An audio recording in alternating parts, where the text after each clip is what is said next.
Om Shri Sai Ram. My humble salutations to my beloved Bhagwan, respected elders, and my dear students. Hearty welcome to Real Analysis class, lecture number 5. Today we are going to discuss about the convergence of sequences. Now let me start with an example. 1 by n whole to the power of 25 plus minus 1 whole to the power of n by n whole to the power of 30 plus 1 by n square. So quite natural that 1 by n tends to 0 as n tends to infinity. In all these cases, so 0 plus 0 plus 0, automatically it is going to converge to 0. Let us consider another example. An is equal to sin n by n for all n greater than or equal to 1. Obviously, modulus of an is nothing but modulus of sin n by n, and we know that the sine function is a bounded function. It lies between minus 1 and plus 1. Therefore, the modulus of sin n by n is always less than or equal to n. And we know that the sequence 1 by n, if you name it as bn, and if you consider then this sequence bn equal to 1 by n tends to 0 as n tends to infinity, and because we are considering modulus values, always these values will be greater than or equal to 0. So on the left hand side we consider the constant sequence cn to be equal to 0. Then the right hand side sequence is bn equal to 1 by n. That means the given sequence an equal to sin n by n is a sandwich between these two sequences cn and bn, and we know that the constant sequence cn equal to 0 converges to 0, and similarly the sequence bn equal to 1 by n also converges to 0. So the extreme ends are converging to 0, automatically the middle one is also going to converge to 0. So now we are going to state about that if an is a sequence that lies between cn and bn, and if both cn and bn they converge to L, we are going to show that an is also going to converge to L. So that is what we are going to say. Another important theorem, that is an as n tends to n greater than or equal to 1, bn n greater than or equal to 1, and cn n greater than or equal to 1 are such that cn is always less than or equal to an less than or equal to bn for all n greater than or equal to n naught. Okay, then suppose if bn, the sequence bn converges to L and the sequence cn converges to L, then automatically the sequence an also going to converge to L. This theorem is known as sandwich theorem. Now if you observe once again in this, cn is converging to L, therefore modulus of cn minus L will be less than epsilon for all n greater than or equal to some n naught. Similarly, bn is converging to L, therefore by definition bn minus L is less than epsilon for all n greater than or equal to n1. So now we are going to show that an is also going to converge to L. That means modulus of an and L must be less than some epsilon. Okay, so in the figure it is shown that all the cn's, they lie between L minus epsilon and L plus epsilon. So we must show that an also lies between L minus epsilon and L plus epsilon. It is quite obvious that by taking the minimum of these two, so maximum of these two, then automatically it covers all the numbers. Maximum of n0 and n1, then automatically all the an, the difference between an and L is also less than epsilon for all n greater than or equal to maximum of n0 and n1, we can easily see. So that is what we can show happily. Okay, so this an, the difference between an and L will be less than epsilon. Now consider an example. Suppose x is a number that lies between 0 and 1, and suppose an is a sequence x and n is equal to x power n for all n greater than or equal to 1, then is an for n greater than or equal to 1 convergent? Now we are going to show that an is going to converge to 0. The proof is very simple. So take x lying between 0 and 1. If 0 x is lying between 0 and 1 by x will be automatically greater than 1. So I am going to take 1 by x as 1 plus h, where h is strictly greater than 0. Let us not consider 0. Let us say h is greater than 0. So 1 by x whole power n becomes equal to 1 by h whole power n. Once again, 1 plus h whole power n on the right hand side, when we expand that as a binomial expansion, 1 plus nh plus etc.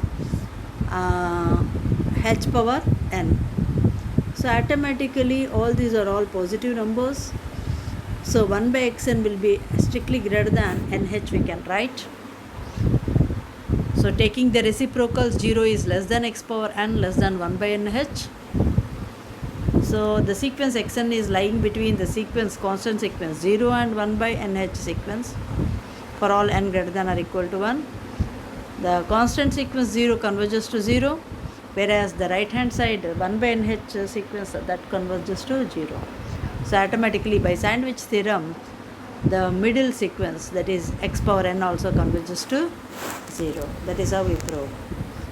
Now if you consider x2 lying between -1 and 0, then obviously modulus of x power n converges to 0.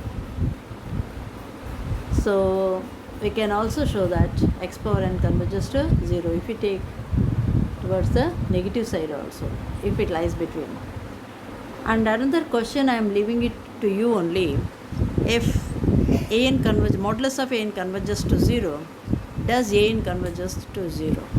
If the modulus of a sequence is going to converge to 0, then is there any sequence that an also automatically going to converge to 0? That is a question that is left to you. And there is actually one sequence, one state theorem. We can show that an converges to L if and only if mod an converges to L. Okay, if an is converges to L, if and only if mod an converges to L. Is this correct? So that is also a question left to you. Now next we are going to define another small important definition: monotonically increasing or monotonically decreasing. Definition: if an is n greater than or equal to 1 is called monotonically increasing if an plus 1 is greater than or equal to an for every n greater than or equal to 1. Similarly, an is said to be monotonically decreasing if an plus 1 is less than or equal to an. If an n greater than or equal to 1 is monotonically increasing, then what is going to happen? A1 is less than or equal to A2, A2 is less than or equal to A3, A3 is less than or equal to A4, and so on. So obviously A5 will be greater than or equal to A4, A6 will be greater than or equal to A5, and so on. In other words, an plus 1 will be greater than or equal to an. Similarly, when you say that it is decreasing, we say that is A1 is greater than or equal to A2, A2 will be greater than or equal to A3, and so on, or A2 will be less than or equal to A1, A3 will be less than or equal to A2, and so on. So one must be clear about monotonically increasing and decreasing. Now we have got a beautiful important theorem. If an n greater than or equal to 1 is monotonically increasing and is bounded above, it is convergent. So if a sequence is monotonically increasing and is bounded above, it is going to converge. Because A1 is monotonically increasing, so in the diagram it is shown A1 is less than or equal to A2, less than or equal to A3, and so on, less than or equal to an, less than or equal to an plus 1, and so on. Because it is monotonically increasing, if you consider the set, the images of this particular sequence, that is an greater than or equal to n. So if you consider that as a set, then automatically it is bounded above, and so it has least upper bound by completeness axiom. Let us say that least upper bound to be equal to alpha. So this exists, definitely exists because of the least upper bound property. Now we are going to show that this an converges to its upper bound, least upper bound. Now obvious that to prove that an converges to L, that is, we are going to show that for every epsilon greater than 0, there exists an n naught such that modulus of alpha minus n, that is equal to alpha minus n, is less than epsilon for all n greater than or equal to n naught. That is, alpha minus epsilon will be less than an. Alpha minus epsilon will be less than an. That means, now in the diagram, alpha minus epsilon will be some number that will be to the left of that. So we can see infinitely many number of members of the sequence. They are lying between alpha minus epsilon and alpha. That means after a particular stage a n naught, we can see infinite number of members that lie between alpha minus epsilon and alpha. So what is happening here? Definitely alpha minus epsilon is less than a n naught less than alpha. So because a n is monotonically increasing, a n is always greater than or equal to a n naught for every n greater than or equal to n naught. Now, so it is obvious that a n naught, a n is also less than or equal to alpha for all n. That means n for all n greater than or equal to n naught, alpha minus epsilon is less than or equal to a n less than or equal to alpha. Therefore, the sequence a n converges to alpha. We can say that limit a n as n tends to infinity equal to alpha. If a n is monotonically increasing, then limit a n as n tends to infinity equal to alpha. Next, corollary. On similar lines, we can prove that if a n is monotonically decreasing and bounded below, then the sequence a n greater than or equal to 1 is convergent. Okay, so on similar lines, so whenever a n is monotonically increasing, then minus a n will be monotonically decreasing.